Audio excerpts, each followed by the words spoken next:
Hey you all, also hi to fellow dressmakers. You're welcome to another interesting tutorial, and in today's video I'll be showing you how to make this gorgeous blouse. It's an 8 pieces high-low blouse with a v neckline and a puff sleeve. So in this tutorial I'll be showing you how to make this blouse and also how to go about the sleeve. And if you're interested in that, definitely watch to the end. So after transferring the patterns to the fabric, these are all the pieces you need to make this blouse. For the center front, I have two pieces of that and then the zipper allowance on the center front. And you can see that the center front is just straight. I only added 1 inch on this side because you do not need much fullness on this center front. So 1 inch is just enough. You use half inch to sew, then you leave the other half inch as is. Then from the under bust all around, I have half inch, except on the armhole where I have about 0.375. Then this is the side front, which I have two pieces of that too, and then I have fullness on each side. That is the side seam and the other part where I'll be joining to the center front. For the side seam allowance, I have about 2 inches, and then for the hem of this blouse, I added about 4 inches fullness. That is 2 inches for the side seam allowance and the other 2 inches as the fullness. Do you understand that? That's how you're going to go about it. You can do more than that if you want it fuller. Then for this other side, I have about 4 inches, which is like 3.5 because I'll be needing half inch to join. Then I just blend it into the half inch I have on the under bust. Then on this other side, I just blend it into the 2 inches I have as the side seam allowance. This is the center back, which I have two pieces of that too. For each side, I have about 4 inches fullness, both on the center back and the other part where I'll be joining to the side back. Do you understand? Then coming to the side back, I have two pieces of that. 2 inches side seam allowance, then half inch joining allowance. Then for the fullness, I have 4 inches, meaning that it's about 3.5 because I'll be needing half inch to join it to each other. Do you understand? But yeah, this is just, except you want it fuller, you see the fullness I achieved with this measurement. So go about yours like that. Then for the hem allowance, I have about 1 inch because I already mentioned that I use 1 inch as my hem allowance, especially if I'm turning with lining, so that by the time the fabric overlays the lining, there won't be any shortage. Then I also went ahead to interface each of these pieces. I used paper stay and then this black interface because the black interface finished halfway. So I used the paper stay to complete the side back, as you can see it. This black interface, I usually mention it in my video that it is my latest obsession. I like this interface a lot and it's really affordable and gets the job done. But then I did not interface the lining for the side front, the center back and the side back. I only interfaced the lining for the center front, which I used same fabric. Yeah. Then I cut out this foam sheet for the bustier. Yeah, which I'll just go ahead and open it up on the center front because obviously the center front of the fabric is open.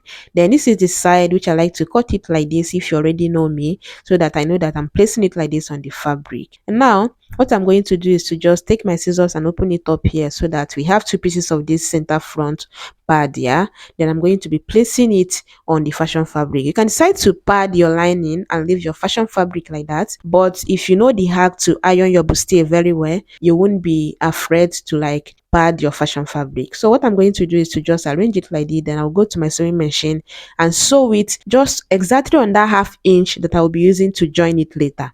Do you understand? After doing that, you're going to have something like this. And looking at it on the wrong side, you can see that half inch allowance I just stitched on. Do yours like that because you will know why. In case you don't already know, this is how we do it on this channel. Now I'm going to arrange it like this and sew it on both sides, like join them on both sides. And after joining, I have something like this. And the next thing I like to do is to go ahead and run another stitch to secure the first one and make it firmer, and also perfect the initial stitch in case it wasn't as smooth as it's supposed to.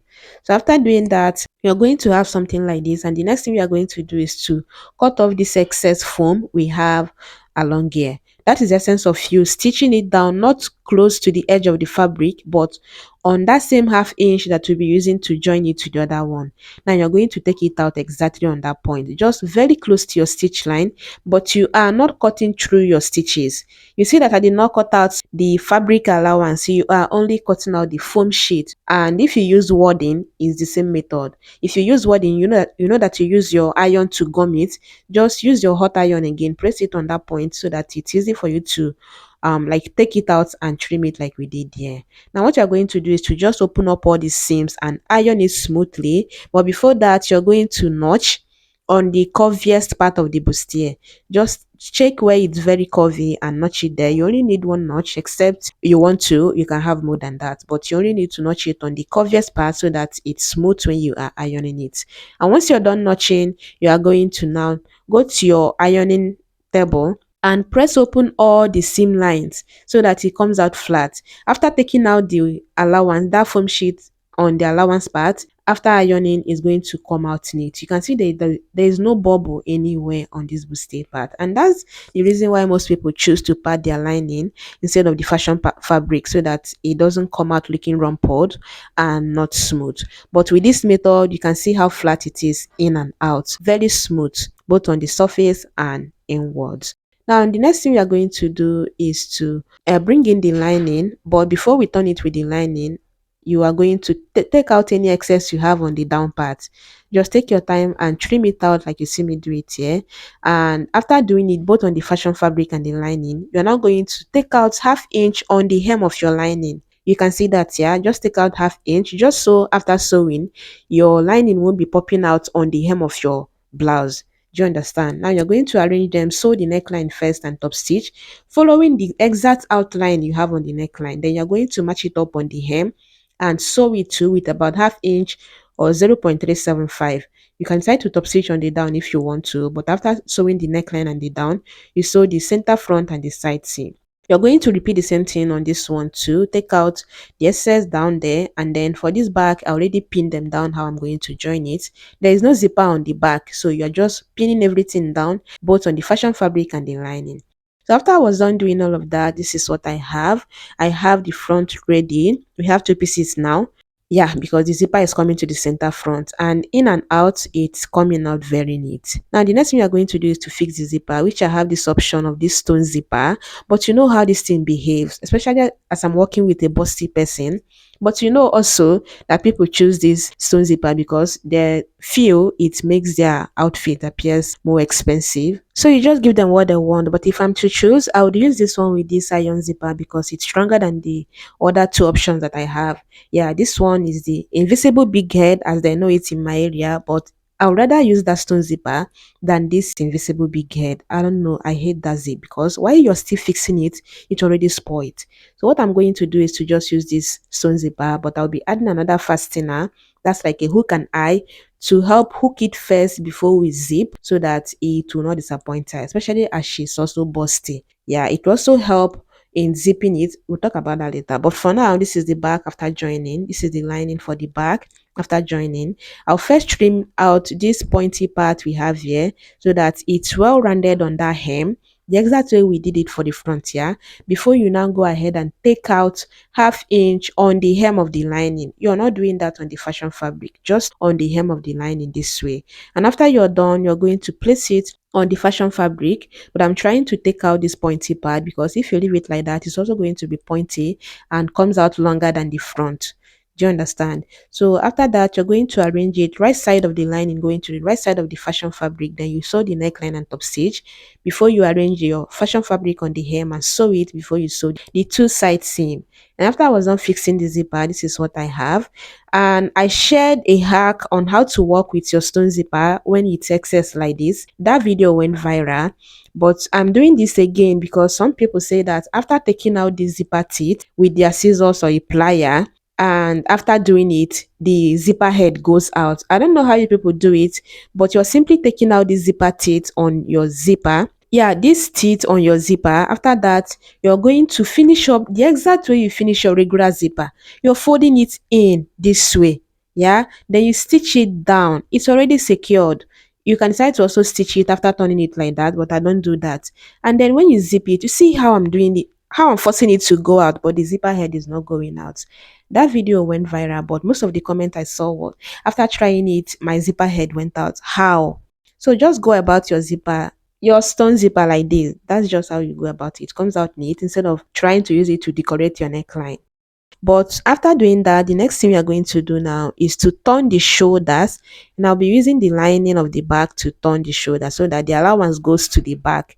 It comes out neater like that. Instead of using the front lining to turn the shoulder, you use the back so that the allowance, that shoulder joining allowance, will go to the back. And after I was done doing that, this is what I have. The next thing now is to match this up on the side seam from the hem, which we already closed, all the way to the armhole. And you see how I'm doing it? I did it the wrong way initially. I'm simply matching up the side seam instead of matching it up on the hem first. Whatever your allowance, your side seam allowance, that is the allowance you'll be using to close your blouse is, take note of that. Then you're going to make sure that it is matching up on the hem even after closing with that same allowance. This is exactly how you see me do it. Then you are now going to take your time and arrange it properly, match them up on the side seam now all the way to the armhole. And then if you have any excess, it's easier for you to take it out here without it affecting your blouse or the hem of your blouse which you already closed. So after doing that now, you're not going to follow that guide and trim out every other excess that you have here on the armhole, which is basically trim out the lining because it's usually longer because of top stitching the neckline. So you take out the excess lining you have on the armhole. So after doing that now, you're going to close your blouse and fix your sleeve. But since you're working with this style of sleeve, you'll be needing your organza, about half yard of that, and then you also be needing your fabric, about half yard of that too, depending on how full you want it. So now you're going to fold your fabric in a way that it will go, your sleeve will go around your armhole plus some extra inches for the pleat to make it that puffy. Do you understand? Then you're going to get your desired length, which should be from your shoulder to your elbow length, or you do less of that. Then now you're going to mark the fullness you're working with, which I said is something that can go around your armhole plus some extra allowance for the pleat. And then I use 6 inches to curve the sleeve cap. But then I made this curve really deep, more than I would want it, so I do not recommend this deep curve, but it also helps in making it puffier on the sleeve cap. And then what you're going to do here is to measure her round sleeve, measure from that side seam now to her round sleeve plus 1 inch, or you even minus 1 inch from it since the organza will still be coming in. But then what I marked here is 1 inch that I will be using to close it on the side seam, yeah, as the side seam allowance. Then from that point I marked her round sleeve, her sleeve circumference there. Then whatever it is you have left, that's what we'll be cutting out, and that's where the organza will be coming in.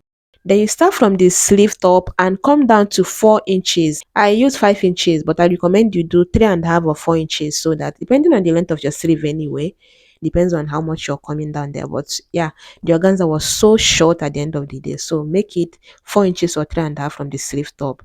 Then you're simply going to cut it out just the same way you marked out your sleeve.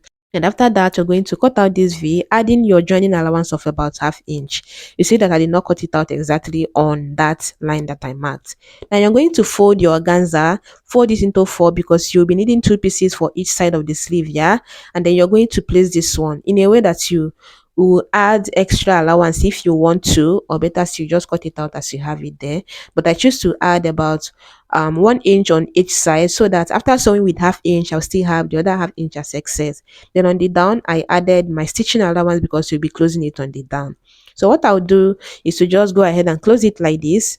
It still comes out triangle, but you just like close it on the hem, and then you stitch it down on all the other 2 sides. Do you understand? Now you're going to open up your sleeve, right side of that sleeve, and then you're going to place this one like this. But first, we would have to take out that allowance that we'll be using to sew the lining later on the sleeve. To do that, you're going to fold it into 2, place the other ones just so you have the same thing on each of the sleeve, yeah? Then now you're going to come up to about ½ inch or 0.75, depending on how much you want your fabric to overlay the lining later. Don't worry, we'll get to all of that. But yeah, after having that notch there, ½ inch or 0.75 or even 1 inch, you're going to now place this triangle organza. I'll choose to call it that so that you know what we are talking about here. You're going to place it from that notch, and then you sew it following the outline that you have there. I am done with this other one, so I'll be showing you exactly what I did. You're going to notch this one first, yeah? On this V part, notch about 0.375. Then you are also notching it on this triangle organza. Do not make the mistake of having ½ inch on the other one and 1 inch on the other one. Just make sure that they are the same, that the notch length is the same. Do you understand? And now the next thing we are going to do is to measure this to see if it's still the round sleeve we have on the fashion fabric. Then you're going to take out about ½ inch or 0.75 on the hem of your lining. Measuring it again, it would look like it would come out more than what you measured earlier as the round sleeve. So take it out here, or you take it out on the side seam. It's the same thing. So after doing that, you're also going to notch here if you want to, but I usually do not notch my lining. I only notch on the fashion fabric. So now what we are going to do is to also place the triangle organza on this notch that we have here. You're placing your organza. You already closed the hem of the organza. You're going to start from there and then you sew it following the triangle shape you have on the sleeve to have something like this at the end of the day. Having that notch will make it come out V, inverted V, the exact way it should be at the end of the day.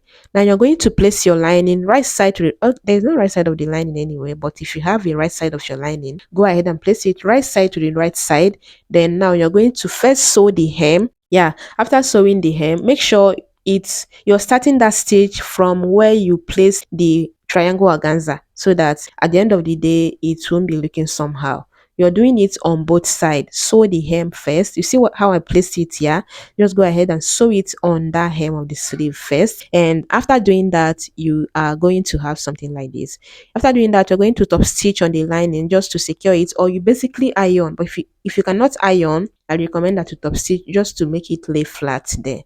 Now you're going to do it the exact way you used to turn your shoulder. Do you understand? That's how you're going to do it here. Just so at the end of the day, it's going to look like the Ankara and the organza that they are together on that hem. That's the essence of you doing it like this. And then you're going to follow the previous stitch you used to sew down the organza and sew it. It's not hard. You already have a guide, like a stitch guide there. So you're going to follow it through and sew it until you get to the other end. But just make sure you have something like this at the end of the day. You see how neat it is here, and then see how neat it is on the inside. That's how you're going to go about it, because it should be neat. Your customer deserves that. You yourself, you deserve a neat work at the end of the day. Now take out the excess you have there, which is basically the lining, after stitching it down on the top to secure the lining and the fashion fabric. Now you're going to come up here to about 1 inch or 1.5, depending on the length of sleeve you're working with, but 1 inch is just okay. Come in 1 inch, then you go ahead and run a gather stitch there straight to the other end of the organza. But you already know I have history with running gather stitches first before drawing the gather. So I'll just take my time and gather it like this, then go to my sewing machine and stitch it down. And after you're done stitching it down, you're going to have a width of 1 inch of that organza. You should have that at least. Then this is what I was trying to say here. This organza should have gone up more to make it more obvious than it is here. But regardless, the sleeve came out so well. So make yours more pronounced. Then now we are going to fix it to the armhole, and since you already have the armhole prepped and the sleeve now ready, you're going to match the midpoint of the sleeve to the shoulder joining, pin it down there. Then you're going to start fixing your sleeve from this end. Since you have enough of that sleeve, yeah, you're going to sew it like this. And then before you get to that shoulder joining, you're going to measure to at least 2 inches or 3 inches, depending on how wide you want your sleeve puff to be. Then you start your soft pleat there. You can make both pleats, but soft pleats for your puff sleeves looks better. So take your time and do it, and also do the same thing on this other side and fix it, and do the same thing for the other side of the armhole. And after you're done, you're going to close your blouse, and your blouse would come out like this. Everything about this blouse came out so well. The bustier, I know, is looking small, but you saw the effect. The reason why she actually makes clothes from me is because she says she does not like wearing brass, so she needs someone that can pad her bust and still give her that brass support. And yeah, that's exactly what this blouse did for her. Everything came out to her. I mentioned that you're going to add a fastener on the neck depth, and then also around the bust point or the under bust, so that you hook it first before you zip. That way it supports the zip, and so that it will not disappoint her. And also, since she is busty, it will help so that it will not look like the blouse is tight when she's trying it on. But yeah, I hope you found this tutorial very helpful. If you did, let me know in the comments, and I'll be seeing you on my next one.